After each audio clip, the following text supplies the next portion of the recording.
Okay. But let's start with a new topic today, that is a value-added method. Value-added method के अंदर बच्चे what are the other names? सबसे पहले जो other names होते हैं, value-added method होता क्या है?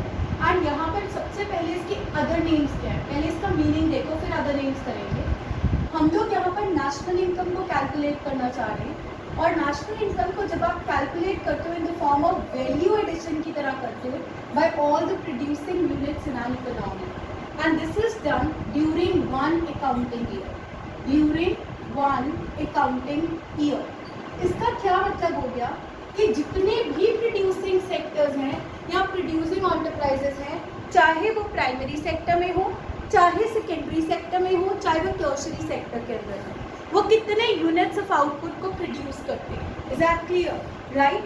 और जब हम लोग यहाँ पर प्रोडक्शन देखते हैं और वैल्यू एडिशन देखते हैं, तो हमारे को यहाँ पर एक वेरिएबल मिलता है that is expressed in form of GDP at market price. Is that clear to all of you?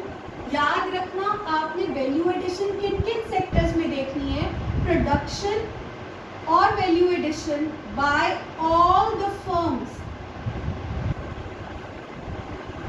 ए कर प्राइमरी सेक्टर, बी कर सेकेंडरी सेक्टर, और सी कर it is the tertiary sector. I hope it is clear. इन तीनों sectors में कितना value addition होता है, ये अगर आपको चेक करना है तो आप कैसे कैलकुलेट करोगे? जीडीपी एट मार्केट प्राइस से. Is that clear? इसका क्या मतलब हो गया? What is the base for value added method? जब भी वैल्यू एडेड मेथड को देखोगे, सबसे पहले हमें क्या कैलकुलेट करना पड़ेगा? GDP at market price. Is that clear? सबको समझ आ गया? This is a base for value added method.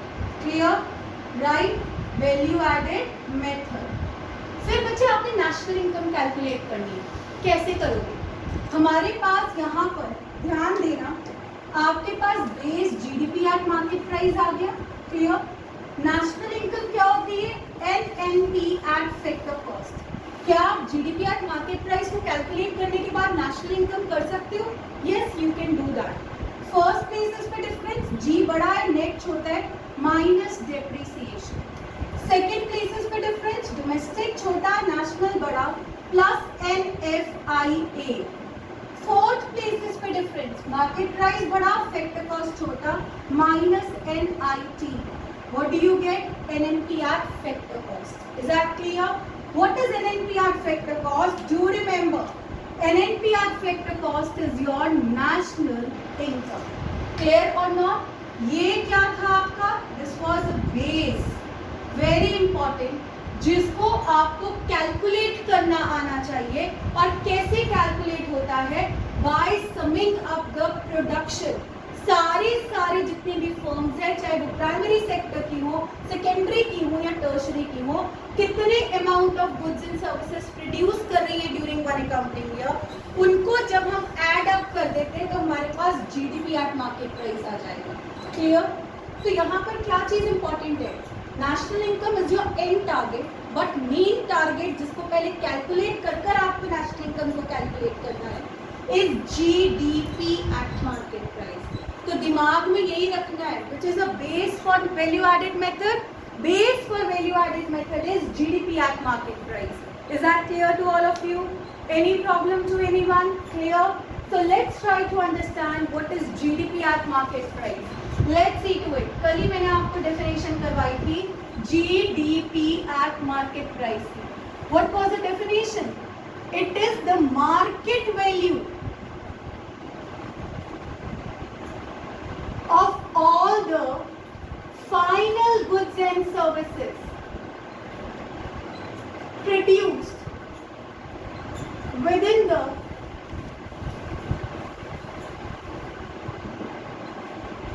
domestic territory of a country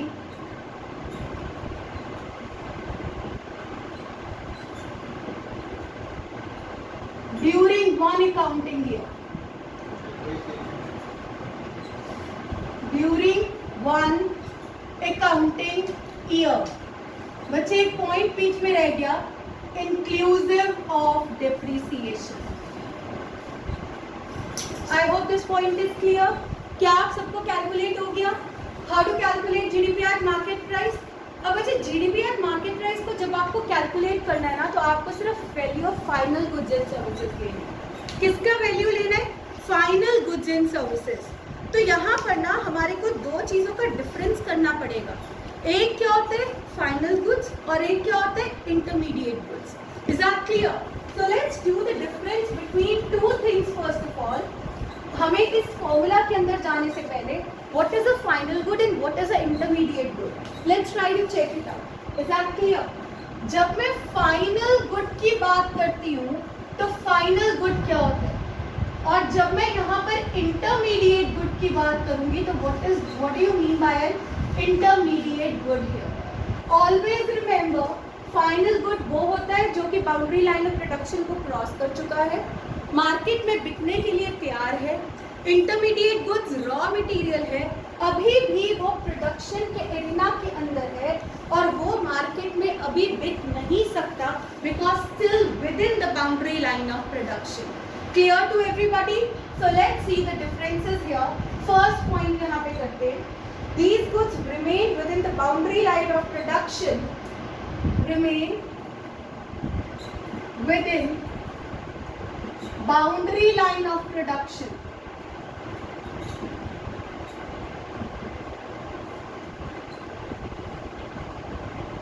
Sorry, intermediate good यहाँ पर आए।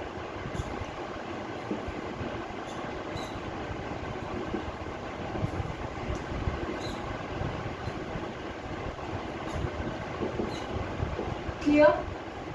एक मिनट बंद कर दो और दोबारा से चला। Now just try to understand. Let's do the difference between the intermediate and final good. Intermediate good अभी भी boundary line of production के within है, not ready to be used by the end user. Is that clear? Right? Not ready to be used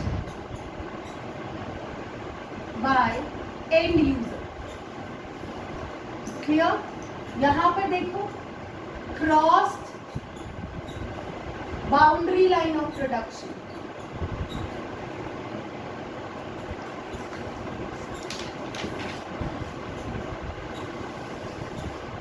And ready to be used by final user. Clear? Let's see the second one. When I talk about the intermediate goods, they are used as raw material for the production of other goods. ठीक है?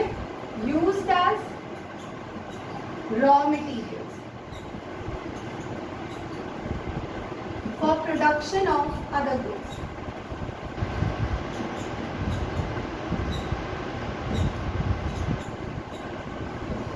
यहाँ पे देखो second point, these goods are not used as a raw material क्योंकि ये final goods होते हैं. Is that clear? Not used as final good, as raw material, as it is final good. Clear? सबको समझ आ रहा है ये वाला point? Let's see the third point. What do you understand by the third point? These goods may be resold by the profit, by the firms of profit during an accounting year. But these goods can be resold for profit. Just take an example यहाँ पर। अब आप एक company हो, आप गाड़ियों की company है, आप गाड़ियों की कंपनी गाड़ियाँ लेकर आते हो। Is that clear? मारुति का शोरूम है, मारुति की गाड़ी आप लेकर आते हो आगे बेचने के लिए। अगर आप मारुति की गाड़ी को आगे बेचने के लिए लेकर आ रहे हो तो what is that? That is a final good for you और that is an intermediate good for you? बताओ, इंटरमीडिएट गुड, क्योंकि हम यहाँ पर उसको आगे रीसेल के लिए लेकर आए हैं। कोई भी गुड को, चाहे वो फाइनल इन नेचर क्यों ना हो, अगर आप दैट क्लियर? राइट? और कोई भी गुड है, जैसे गाड़ी है आपने खुद के लिए यूज कर रहे हो, तो that is what, it is a final good for you. Is that clear? तो ये चीज याद रखना, these goods are not resold for profit making, not resold for profit. Clear? Let's see the next one. What is the fourth one? Value is yet to be added. मैंने आपको हमेशा बताया raw material है, value is yet to be added. आपका showroom था, आपने गाड़ी लेकर आए, उसकी कैरेज वगैरह तो लगाओगे ना. आपको जिस रेट में मेन कंपनी से वो गाड़ी मिली है, आप उसी रेट में थोड़ा ना कस्टमर को बेच दोगे. आप उसमें और एडिशंस करोगे, टैक्सेस वगैरह लगाओगे. समझ आ गया? तो चाहे वो एक रॉ मटेरियल है, चाहे वो यहाँ पर एक रीसेल के लिए गुड है, अभी हमने value is yet to be added.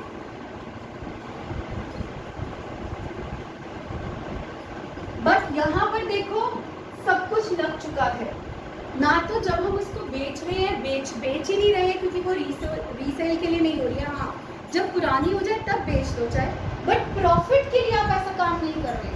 Is that clear? ठीक है. तो यहाँ पे value has already been added. आपकी इसमें वैल्यू ऑलरेडी क्या हो चुकी है, ऐड हो चुकी है. क्लियर और not? Right? Let's see expenditure on these goods. In goods के ऊपर जो एक्सपेंडिचर होता है, आपको पता है वो क्या कहलाता है? It is known as intermediate consumption. क्या कहलाएगा? Intermediate consumption or intermediate cost. Is that clear? So remember, expenditure on intermediate goods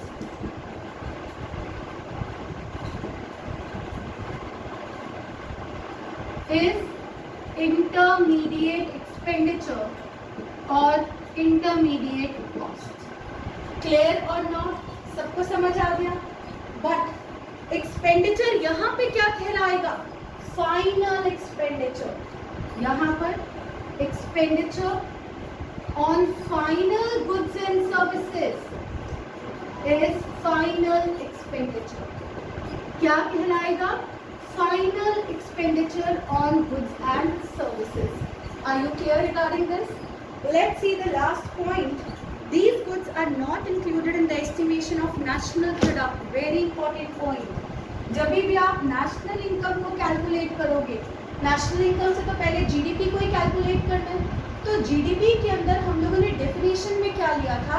it is a value of all the final goods and services. तो इन final goods and services में से हमारे को intermediate goods की value को minus करना होगा. क्लियर? तो यहाँ पर 6th पॉइंट क्या हो गया? मतलब फाइनल के अंदर से नहीं माइनस करते, फाइनल तो एंड पॉइंट होता है वैल्यू ऑफ आउटपुट में से करते. Is that clear? वो मैं अभी आपको क्लियर करूंगी. यहाँ पर expenditure, oh sorry, it is not included in estimation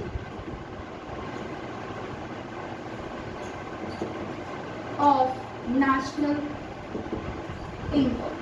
clear? National income की जब आपने एस्टिमेशन ली है तो इसको इंक्लूड नहीं करना. बट जब हम फाइनल गुड की बात करते हैं, you should be remembering it is included in the estimation of national income. Is that clear to everybody? National income क्या करेंगे? Try to understand. Measures the national income in the form of value addition from all the producing units. Is that clear? तो value addition किसके बराबर होता है? GDP. तो GDP के अंदर सिर्फ किसकी वैल्यू आती है? फाइनल गुड्स की. इंटरमीडिएट गुड्स की तो वैल्यू आएगी नहीं. Is that clear? तो इसीलिए याद रखना हमेशा इंटरमीडिएट गुड्स में आप सिर्फ फाइनल गुड्स की वैल्यू को आप जीडीपी के अंदर सिर्फ फाइनल गुड्स की वैल्यू को ऐड अप करते हो, इंटरमीडिएट गुड्स की वैल्यू को ऐड नहीं करते. एज अ रिजल्ट जब जीडीपी के अंदर सिर्फ फाइनल गुड्स होंगे तो नेशनल इनकम के अंदर भी सिर्फ फाइनल गुड ही आएगा. Is that clear to all of you? Any problem to anyone? सबको क्लियर हो गया ये वाला कॉन्सेप्ट? ओके। तो बच्चे you should be remembering one particular point. मैंने आपके लिए एक वर्ड यूज किया है यहाँ पे, and user. Is that clear? Who is an and user? And user एक पर्सन भी हो सकता है, एक प्रोड्यूसिंग यूनिट भी हो सकता है, एक इंटरमीडिएट गुड, यहाँ पर यू शुड बी रिमेम्बरिंग एक गुड, एक इंटरमीडिएट गुड भी हो सकता है, यहाँ एक फाइनल गुड भी हो सकता है। किसके ऊपर डिपेंड करता है? उसकी एंड यूजर के ऊपर, right? Let's take an example of a milk. Milk अगर मैं कंज्यूम कर रही हूँ डायरेक्टली तो आई एम एंड यूजर, वो मेरे लिए एक फाइनल गुड था। वो ही जो मिल्क है अगर कोई एक मिठाई वाली शॉप बनाएगी और यूज करेगी तो वो मिठाई के लिए मिल्क क्या है? इंटरमीडिएट गुड है। तो same good can be intermediate, same good can be final, depends upon the end user. और ये जो कॉन्सेप्ट है इसको डिटेल में मैं आपको later on in the chapter करवाऊंगी, क्योंकि अभी इस टॉपिक के साथ इसका कुछ लेना देना नहीं है। Is that clear? मतलब हमारे को अभी फॉर्मूला चाहिए, उस फॉर्मूला में एंड यूजर का पता होना कोई इतना जरूरी नहीं है। So that's why we are just going to take up the formula. क्या आपको ये सारा पॉइंट क्लियर हो गया? Right? So you should be remembering, कभी भी जब वैल्यू एडेड मेथड आ जाता है तो हमारा बेस क्या होता है? सबसे पहले कैलकुलेट करना GDP at market price. GDP at market price calculate करना आ गया तो उसके बाद आप नेशनल इनकम को कैलकुलेट कर सकते हो। याद रखना, national income is always NNP at factor cost. Is that clear? What is GDP at market price? You know it very well. Market value of all the final goods and services within the domestic territory of a country during one accounting year. Is that clear to all of you? अब कैसे calculate करना है GDP at market price को? Let's try to understand. बच्चे there are two formulas to calculate GDP at market price. पहले हम एक formula करेंगे, फिर हम दूसरे वाला करेंगे। Is that clear? बहुत इंपॉर्टेंट है, यहाँ से मेन फॉर्मूलाज आप लोगों के शुरू होते हैं, तो you should be clear regarding this formula. Let me explain it to you. आप लोगों को क्या कैलकुलेट करना है? जीडीपी। तो यहाँ पर value of output minus value of intermediate goods,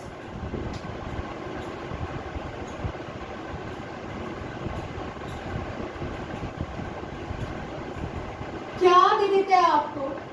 it gives you GDP at market. Clear और not? What does it give? It gives you GDP at market price. Clear or not? सबको समझ आ गया? बच्चे, how do you calculate your value of output? Can anyone tell me कि value of output कैसे calculate करते हैं? Value of output को calculate करने का तरीका होता है। And what is value of output? Do remember. Here you should be remembering value of output is the total value of goods and services produced during one accounting year.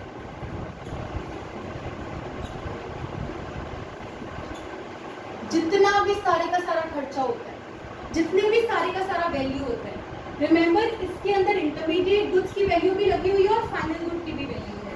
Is that clear? ठीक है। सो यहाँ पर जब भी हम लोग value of output को checkout करते हैं, it is an entire output during the producing year. Is that clear? तो जो value of output होता है बच्चे, इसका एक फॉर्मूला होता है। value of output is equal to sales plus change in stock. क्या होगा value of output? Everybody, sales plus change in stock. Is that clear? अब यहाँ पर you should be remembering this particular point. अगर एक साल में सारे का सारा सामान बिक गया, what is change in stock? You should be remembering कई बार सामान रह जाता है, क्लोजिंग माइनस ओपनिंग होता है। Is that clear? So do remember one thing यहाँ पर, if entire stock is sold then value of output is equal to sales. Is that clear? अगर entire output बिक गया during one accounting year, तो value of output किसके बराबर हो जाएगा? Sales के बराबर। Is that clear? अब बच्चे वैल्यू ऑफ आउटपुट का तो फॉर्मूला पता लग गया, sales plus change in stock. Clear? Sales का फॉर्मूला और चेंज इन स्टॉक का फॉर्मूला देखते हैं। सेल्स का फॉर्मूला क्या होता है? सेल्स के दो फॉर्मूला होते हैं, ए करते हैं। Sales is equal to P into Q. यहाँ पे P is equal to the price of a good, Q is equal to the quantity of good.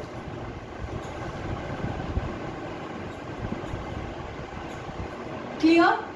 सबको समझ आ गया? B करके sales is equal to domestic sales plus exports. Exports भी ध्यान है ना, डोमेस्टिक टेरिटरी के विद इन प्रोड्यूस होता है, so that's why we have taken it out. Is that clear? Now you should be remembering this particular point. Here value of output is equal to sales plus change in stock. यहाँ पे not all is sold. Clear? लेकिन अगर entire stock is sold तो value of output किसके बराबर हो गया? Sales के बराबर। अब सेल्स का फॉर्मूला दो होते हैं, पता लग गया कौन कौन से होते हैं? P into Q. दूसरा सेल्स का फॉर्मूला क्या होता है? Domestic sales plus exports. Is that clear? Domestic within the domestic territory. Is that clear? मतलब डोमेस्टिक सेल्स जो हमने अपनी कंट्री में ही बेचा है, एक्सपोर्ट्स प्रोड्यूस तो हमारी कंट्री के अंदर हुआ है पर हम उसको बाहर भी बेच रहे हैं। Is that clear? राइट? अब बच्चे आती है बारी किसकी? Change in stock. When I talk about change in stock, what do you understand by change in stock? Change in stock के भी दो फॉर्मूलाज होते हैं। एक फॉर्मूला क्या होता है? ये क्या होता है? डिफरेंस होता है किसके बीच में? Closing stock and opening stock. Is that clear? There is no as such definition for change in stock. तो यहाँ पर चेंज इन स्टॉक को क्या बोला जाता है?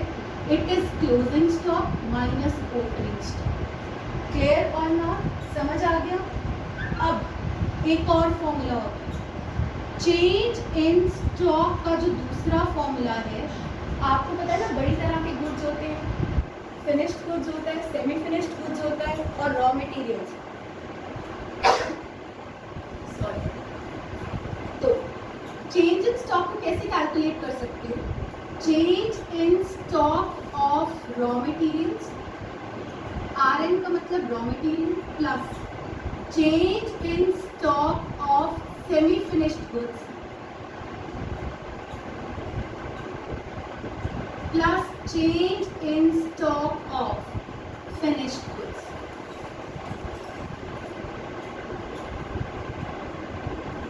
इन तीनों को प्लस कर दोगे तो क्या आ जाएगा? चेंज इन स्टॉक आ जाएगा। क्लियर और नोट? सबको समझ? ओपनिंग का क्लोजिंग, बेटा क्लोजिंग स्टॉक क्या होता है कि जब आप अपना क्लोजिंग करते हो, ठीक है, तब कितना सामान बचा होता है? 1 अप्रैल को जब आप खोलते हो तो कितना सामान है? Is that clear? That is no, it is always closing minus opening. In economics it is closing stock minus opening stock always. जितना क्लोज के होते हैं तो जरूरी नहीं होता बेटा, ओपन हम करते हैं 1 साल के अंदर। Is that clear? क्लोजिंग क्या हो गया? 31 मार्च को आपने क्लोजिंग किया, ठीक है। ओपनिंग क्या चीज हो गया कि जब आपने अगले साल को देखा तो स्टॉक एक पूरे साल के अंदर बेच के फिर नेक्स्ट ईयर, मतलब दिस इज पर्टिकुलरली जैसे कि 21 के अंदर आपने ओपन किया, 22 में जब आपने क्लोज किया तो कितना स्टॉक था। अगर एक पूरे साल में आपका सामान बिक जाता है तो रिमेंबर हमारी वैल्यू ऑफ आउटपुट किसके बराबर हो जाती है? टोटल सेल्स के बराबर। Is that clear? Let's try to understand. I hope all these points are perfectly clear to you. सबको समझ आ गया? कहाँ पे?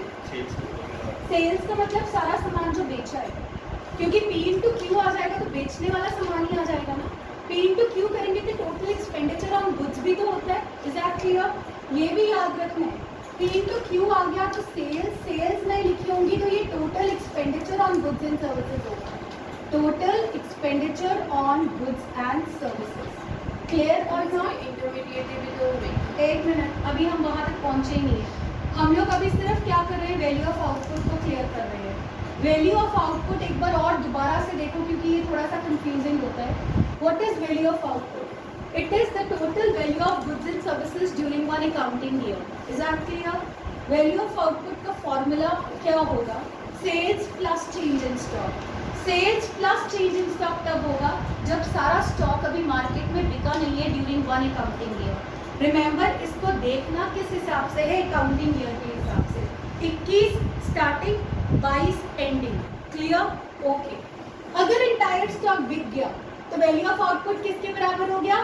सेल्स के बराबर हो गया। क्लियर? अब सेल्स के दो फॉर्मूला आते हैं। What are the two formulas? P into Q. What is P? Price. What is Q here? Quantity. कितना गुड एंड सर्विस बेचा गया। क्लियर? तो टोटल एक्सपेंडिचर भी कहा जा सकता है सेल्स को। Do remember that. Sales is also known as domestic sales plus exports. Is that clear? क्योंकि exports are produced within the domestic territory of a country. Do remember that. Is that clear? सबको समझ आ गया? What is change in stock now? Change in stock. Is that clear? Change in stock की जब आप लोग बात करोगे तो आप लोगों को पता होना चाहिए change in stock के दो फॉर्मूला हैं। एक क्या है? Closing stock minus opening stock. Clear? Change in stock का एक और फॉर्मूला है। What is that? Change in stock of raw material plus change in stock of semi finished goods plus change in stock of finished goods. Is that clear? ज्यादातर यही use होता है। कई बार question में आपको इंक्रीज इन स्टॉक भी दे देते हैं, कई बार क्वेश्चन में आपको डिक्रीज इन स्टॉक भी दे देते हैं। अगर इंक्रीज इन स्टॉक आता है तो प्लस करना है, डिक्रीज इन स्टॉक आता है तो वो माइनस भी होगा। Is that clear? ये मैं लिखवा रही हूँ। यहाँ पर देखना, if increase in stock is given,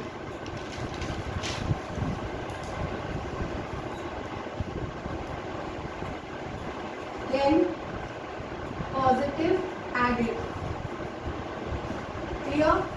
और अगर if decrease in stock is given, then negative term subtracted.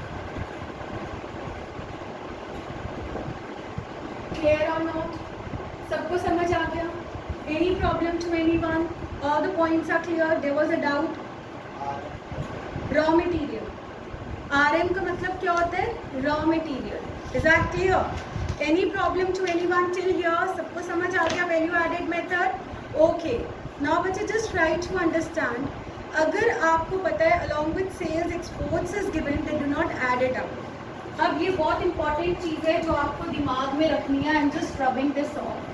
अगर by chance क्वेश्चन में सेल्स गिवन है, is that clear? सेल्स का मतलब क्या होता है? Total sales. तब अलग से एक्सपोर्ट को ऐड नहीं करना। Is that clear? Do remember this particular point. अगर आपको क्वेश्चन में, क्योंकि हमें तो न्यूमेरिकल सॉल्व करने हैं, तो ये छोटी छोटी चीजें आपको ध्यान में रखनी बहुत जरूरी है। If complete sales is given,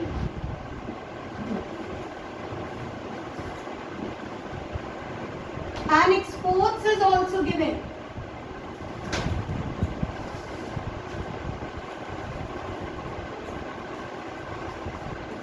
remember not to add exports to sales because sales is equal to domestic sales plus exports. ये already है इसके अंदर included. Is that clear? It might lead to double counting. It might lead to double counting.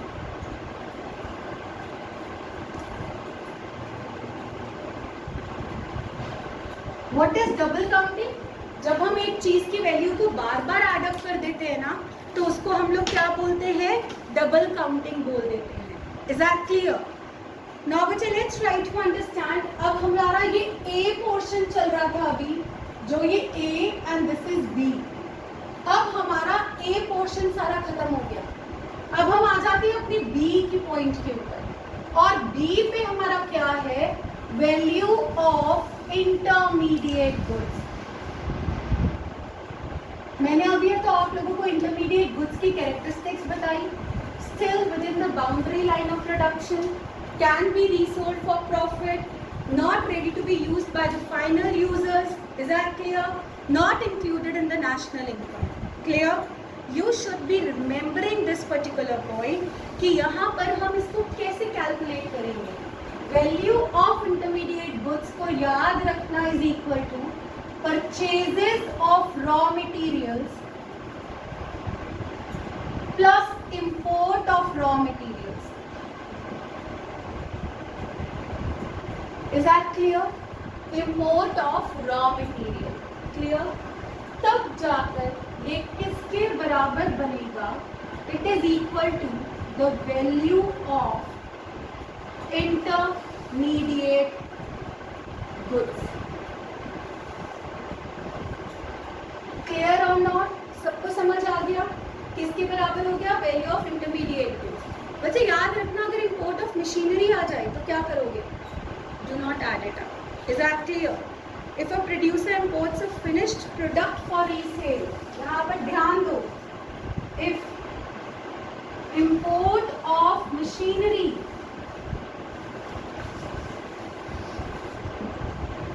for resale मतलब profit making, then included in intermediate goods.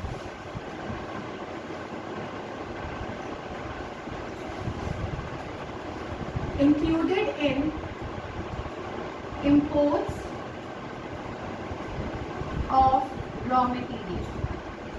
But if import of machinery,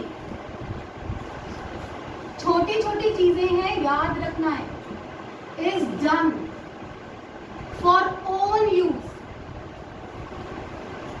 अब याद रखो, what is import of machinery for own use? Final good, not included in the import of raw materials. ये क्या हो गया?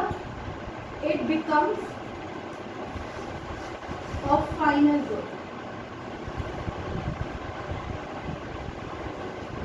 Therefore, not included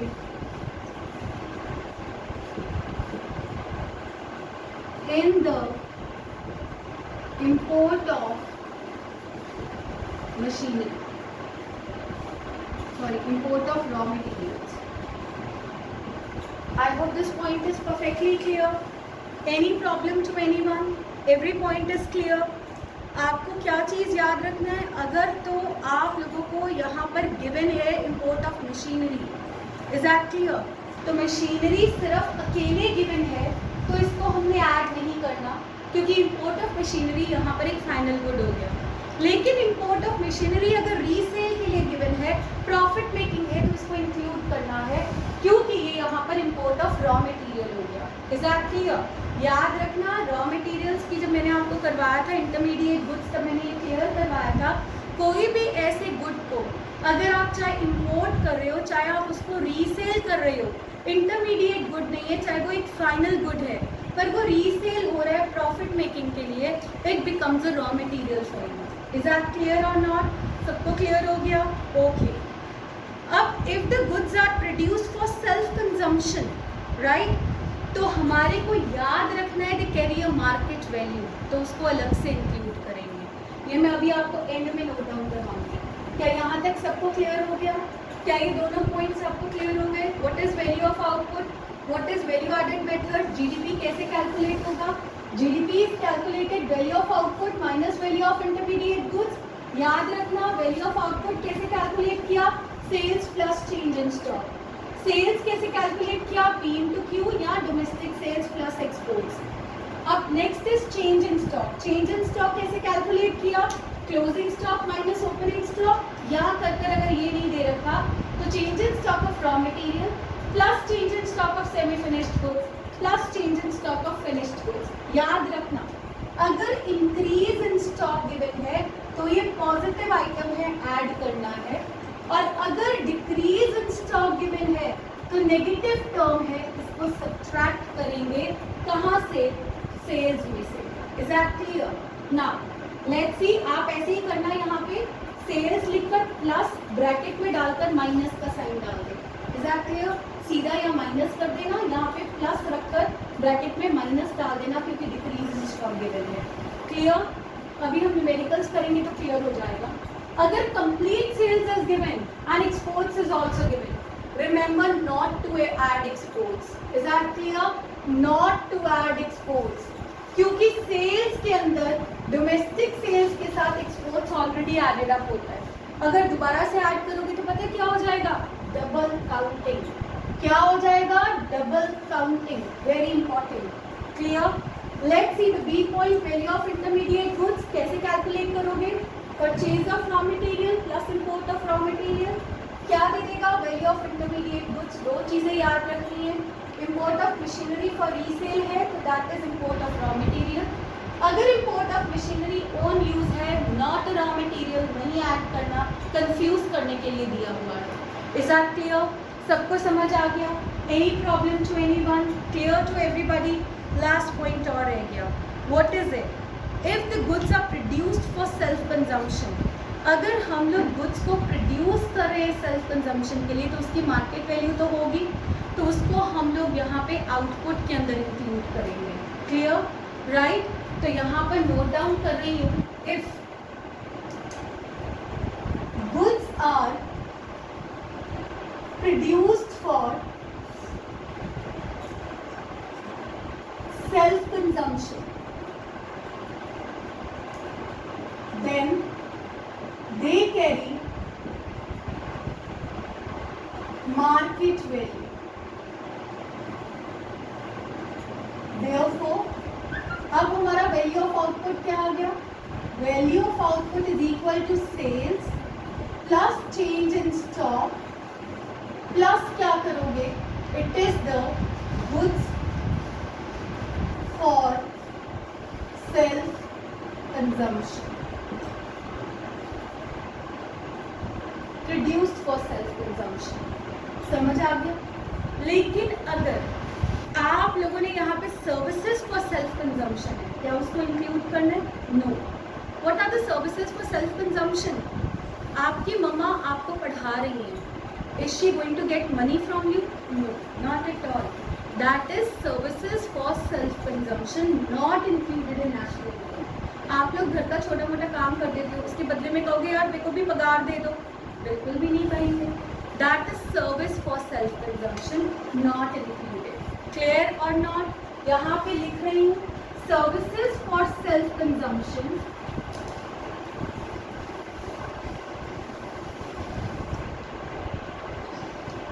is not included in national income.